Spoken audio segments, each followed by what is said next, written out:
Hello friends, welcome to GK study. देखिए, कुछ दिन से मैं जो है वो एक फैमिली फंक्शन में बिजी था और वीडियोस जो हैं वो आप तक नहीं पहुंच पाई। बट उसी बीच जो है वो एक ऐसी न्यूज़ जो कि आई थिंक अगर आप हिमाचल प्रदेश कम्पिटिटिव एग्जाम्स की तैयारी कर रहे हो तो आप सभी को पता होनी ज़रूरी है, बहुत ज़्यादा ज़रूरी है, क्योंकि आप में से बहुत सारे स्टूडेंट ऐसे होंगे जो कि वैकेंसीज का वेट कर रहे होंगे क्लास 3 की। ठीक है, अब देखिए, क्लास 1 के लिए हर एक बच्चा प्रिपेयर नहीं करता है। जैसे एचएस के फॉर्म आए हैं तो आप में से कुछ लोग भरेंगे, बहुत सारे स्टूडेंट ऐसे हैं जो नहीं भरते हैं। मैक्सिमम वेट करते हैं क्लास 3 की पोस्टों का। ठीक है, तो क्लास 3 के एग्जाम्स को लेकर बहुत बड़ा अपडेट है, मतलब ये बहुत इंपॉर्टेंट अपडेट है कि गवर्नमेंट जो है वो एग्जाम से रिलेटेड क्या जो है वो यहाँ पर प्लान कर रही है, क्या क्या चेंजेस हो रहे हैं। मुझे नहीं पता है कि आपको इस बारे में पता है, अगर पता है तो वेल एंड गुड है, नहीं पता है तो आपको पता होना जरूरी है, और किसी ने आपको बताया है, क्यों नहीं बताया है, वो सारी चीजें बहुत इंपॉर्टेंट मैटर करती हैं। ठीक है, बट मुझे जैसे ही पता लगा, मुझे जैसे ही टाइम मिला, मैं आपके आगे ये वीडियो लेकर आ चुका हूं। और ये मेरी पर्सनल रिक्वेस्ट है सभी से कि इस वीडियो को सभी स्टूडेंट्स के साथ आपको जो है वो शेयर करना है। ठीक है, पूरी वीडियो देखिएगा, आपको अच्छे से समझ आ जाएगा कि क्या फ्यूचर है आपके एग्जाम्स का, क्या हो सकता है। आप वेट कर रहे हो टीजीटी के एग्जाम्स का, वेट कर रहे हो जेवीआईटी के एग्जाम्स का, यानी कि जितने भी आपके क्लास 3 के एग्जाम्स होते हैं, चाहे वो एचपीपीएससी लेता है, ठीक है, या फिर आपका एचपीआरसीए लेता है, वो सारे एग्जाम्स का जो है वो कहां पर जा रहे हैं, किस तरीके से जा रहे हैं, ठीक है, उनका आपको यहां पर पता लगेगा। एक और चीज आपको पता होगी कि क्लास 3 के जितने भी एग्जाम्स होते हैं, मैक्सिमम के बारे में हम बात करेंगे, वहां पर ज्यादातर जो वैकेंसीज होती है वो कॉन्ट्रैक्ट बेसिस पर होती है। ठीक है, किस पर होती है? कॉन्ट्रैक्ट बेसिस पर। 2 साल का आपका कॉन्ट्रैक्ट होता है, 2 साल के बाद जो है वो आपको रेगुलर किया जाता है। ये सारी चीजें आपको पता होंगी कि पहले कोई भी एग्जाम होगा, बहुत रेयर ऐसे एग्जाम्स होते हैं जिनमें आपका जो है वो रेगुलर पोस्ट होती है। कई बार आपको एक्साइज में रेगुलर पोस्ट देखने को मिल जाती है। ठीक है, चाहे वो क्लास 3 के एग्जाम्स की हो, ठीक है, कुछ कुछ पोस्ट आपको रेगुलर देखने को मिल जाती है। बट मेजोरिटी ऑफ पोस्टें जो यहाँ पर देखने को मिलती हैं आपको, वो कहाँ कौन सी मिलती है? वो कॉन्ट्रैक्ट की मिलती है। 2 साल आपको कॉन्ट्रैक्ट पर रहना है। ठीक है, एक फिक्स्ड सैलरी अमाउंट आपको मिलता है। ठीक है, कुछ और बेनिफिट्स मिलते होंगे तो वो भी आपको पता बाद में पता लग जाते हैं। ठीक है, बट आपका 2 साल का कॉन्ट्रैक्ट रहता है।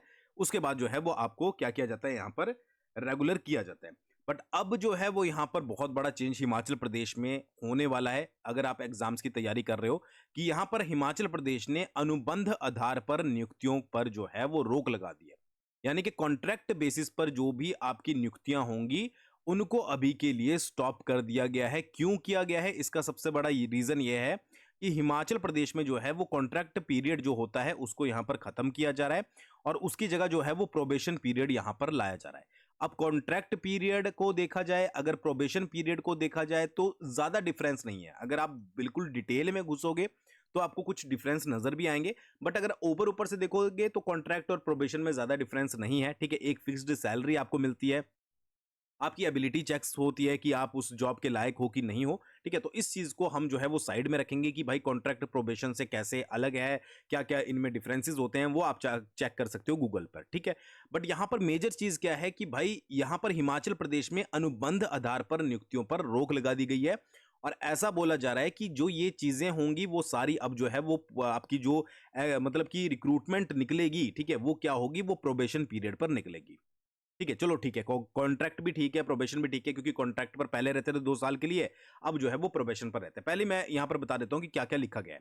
सरकार ने राज्य के सभी बोर्डों, विभाग और निगम बोर्डों में कॉन्ट्रैक्ट की भर्ती प्रक्रिया, रिक्विजिशन यानी भर्ती डिमांड और चयन प्रक्रिया को फिलहाल होल्ड कर दिया है। अब होल्ड करने का मतलब यह है कि भाई जितनी भी यहां पर मैक्सिमम एग्जाम्स जिसकी आप तैयारी कर रहे हो, वो सारे होते ही आपके कॉन्ट्रैक्ट बेसिस पर है। स्टार्टिंग में तो कॉन्ट्रैक्ट पर रखा जाता है। इस भर्ती का यानी कि सभी नियुक्तियों का कॉन्ट्रैक्ट पर अगर यहां पर अनुबंध आधार पर रोक लगाई जा रही है, तो ऑब्वियस ही बात है कि कहीं ना कहीं पर आपको डिले उसमें भी देखने को मिलेगा। ऑब्वियस ही बात है, सिंपल सी बात। अगर आप इसको यहां पर डायरेक्टली सब कुछ लिखा नहीं गया है, बट मैं आपको खुद भी आप में सोचने की क्षमता है, तो आप उस तरीके से सोच सकते हो कि अगर हिमाचल प्रदेश में अनुबंध आधार पर नियुक्तियों पर रोक लगाई गई है, तो ऑब्वियस ही बात है कि आपको एग्जाम्स में भी डिले देखने को मिलेगा। क्योंकि एग्जाम देने के बाद आप क्या करते हो? एग्जाम देने के बाद ऑब्वियस ही बात है कि आप कॉन्ट्रैक्ट पर जो है वो यहां पर सिलेक्ट होकर आते हो। ठीक है, फिर क्या पर क्या है कि कार्मिक विभाग की सचिव की ओर से सभी विभागों को पत्र जारी कर राज्य सरकार के नए निर्देशों का इंतजार करने को कहा है। एक पत्र कॉन्ट्रैक्ट की नियुक्तियों को लेकर है, जबकि दूसरा पत्र, ठीक है, कॉन्ट्रैक्ट कर्मचारियों के डेली वेजेस की रेगुलराइजेशन होती है, ठीक है, उसको लेकर है। ठीक है, सरकार ने अचानक एक पत्र जारी करते हुए सभी विभागों में कॉन्ट्रैक्ट भर्ती पर रोक लगा दी है। इसमें सभी प्रशासनिक सचिवों, विभागों के अध्यक्ष, जिलाध्यक्षों और बोर्ड निगमों के अध्यक्षों या सचिवों के साथ साथ लोक सेवा आयोग और राज्य चयन आयोग के सचिव को भी निर्देश दिए गए हैं। यानी कि सभी डिपार्टमेंट्स को निर्देश दे दिए गए हैं कि अनुबंध आधार पर नियुक्तियां जो है वो नहीं की जाएंगी फिलहाल के लिए, जब तक कि जो है वो कोई नया यहां पर जो है वो आपका अपडेट नहीं आता है। अब इसमें डायरेक्टली एग्जाम्स को मेंशन नहीं किया गया है। कुछ बच्चे बोलेंगे कि सर एग्जाम तो यहां पर मेंशन नहीं किया गया, आपने किस तरीके से बोल दिया?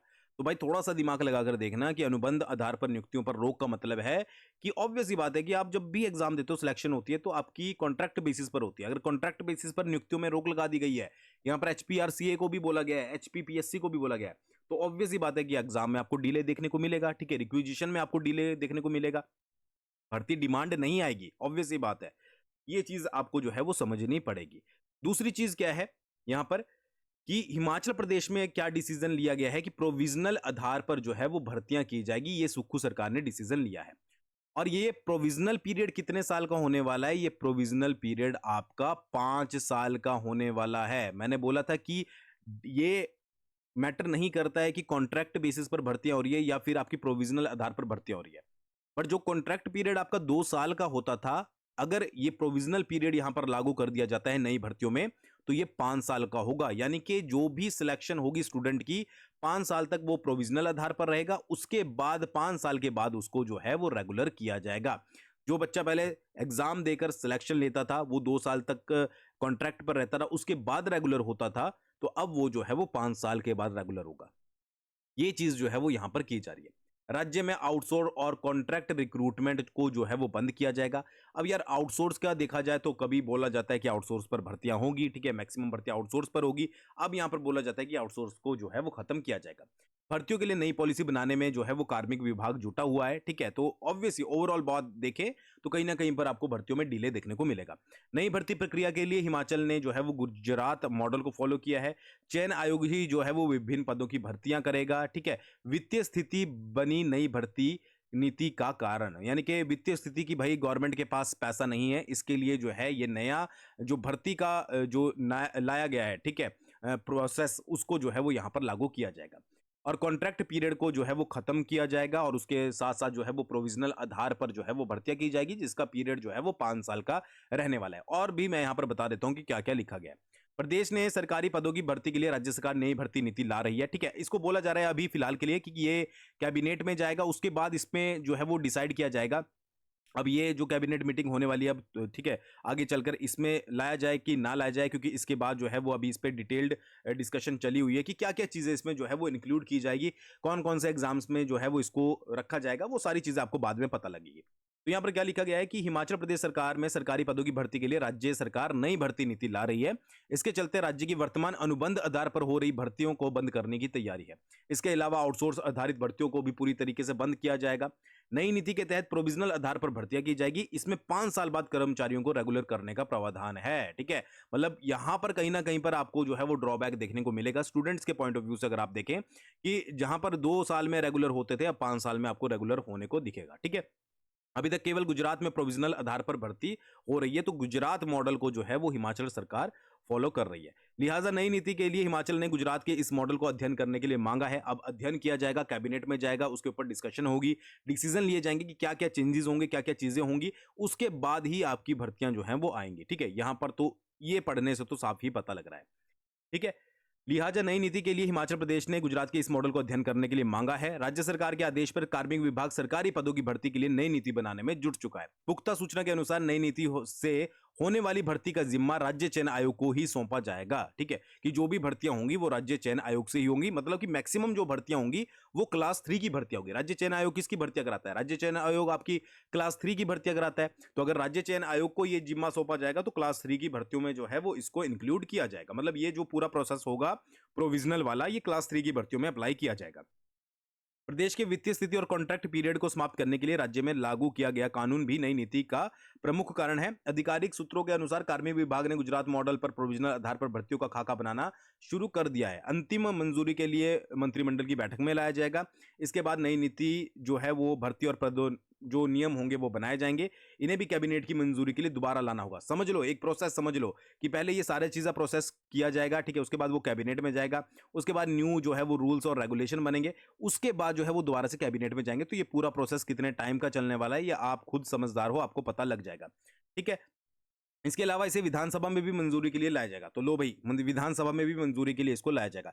यानी नई नीति से होने वाली इस भर्ती के लिए करीब करीब 1 साल का समय लग सकता है, ठीक है, 1 ईयर का समय इसके लिए लग सकता है। तो आप समझ गए, पूरा आ गया क्लियर, हो गया क्लियर कि कब आपकी वैकेंसीज आ सकती है, कब नहीं आ सकती है, ठीक है। जाहिर है कि वर्तमान में राज्य चयन आयोग और लोक सेवा आयोग में हजारों पदों के लिए भर्ती प्रक्रिया चल रही है। नई भर्ती नीति लागू होने तक यह व्यवस्था यथावत जारी रहेगी। पहले से विज्ञापित हो चुके पदों के लिए कॉन्ट्रैक्ट आधार पर भर्ती होगी, ठीक है। मतलब जो आपकी वैकेंसीज निकल चुकी है, जैसे कि आपका एचपीपीएससी ने जो है वो जेआईटी की पोस्टें निकाली है, ठीक है, जेआईटी की पोस्टें निकाल दी है एचपीपीएससी ने। उसके बाद जो है वो आपकी जो कुछ और वैकेंसीज निकली है, ठीक है, मतलब जो जो पेपर हो चुके हैं, ठीक है, वो सारी चीजें एज इट इज चलती रहेंगी। बट जो न्यू वैकेंसीज हैं वो पूरे पूरे चांसेस हैं कि आपके बाद में ही जो है वो आएगी, ठीक है। इसके अलावा जो है वो भाई यहाँ पर हिमाचल में कर्मचारियों के अनुबंध आधार पर नियुक्ति करने पर रोक, तो ये तो सारी चीज़ें वही हैं जो मैंने आपको पहले ऑलरेडी मैं जो है वो यहाँ पर बता चुका हूँ। तो भाई मेजर चीज़ ये कहने की है, ठीक है, कि आने वाले समय में जो हिमाचल प्रदेश में एग्जाम्स होंगे, ठीक है, या फिर आपकी जो सिलेक्शन होगी वो किस पर होगी, वो आपकी प्रोविजनल आधार पर होगी, ठीक है। और ज़्यादातर इसमें जो एग्जाम्स इंक्लूड किए जाएंगे वो HPRCA के एग्जाम से इंक्लूड किए जाएंगे। और इनका टाइम पीरियड कितना रहेगा, इनका टाइम पीरियड 5 साल का रहेगा। एक फिक्स्ड सैलरी अमाउंट आपको मिलेगा और क्या क्या चीज़ें जो है वो आपको मिलते हैं, ठीक है, वो आपको बाद में पता लग जाएगी, ठीक है। और 5 साल बाद जो है वो आपको रेगुलर किया जाएगा। फिलहाल के लिए जो वैकेंसीज चली हुई है, जैसे आपकी HPPSC की वैकेंसीज आई हैं, ठीक है, JYT की आप तैयारी कर रहे होंगे, वो सारे उसी तरीके से एग्जाम होंगे जब तक कि नए तरीके से आपकी सारी चीज़ें या RNP रूल्स जो है वो नहीं बन जाते। बट अगर इसमें ये देखा जाए कि आपकी नई वैकेंसीज आउट होंगी कि नहीं होंगी, तो उसके चांसेस कम है, क्योंकि भाई अभी तक जो है वो नई वैकेंसीज आउट नहीं हुई है, तो आगे तो कैसे ही होगी, ठीक है। क्योंकि जब आपके अनुबंध जो आपके आधार पर रोक लगा दी गई है, तो ऑब्वियस सी बात है उसकी सिलेक्शन, मतलब कि नई वैकेंसीज आने के जो चांसेस हैं वो थोड़े यहाँ पर कम है। बाकी आप इस बारे में क्या सोचते हो कमेंट करके जरूर बताइएगा। थैंक्स फॉर वॉचिंग, बहुत जल्दी मिलते हैं नेक्स्ट वीडियो के साथ।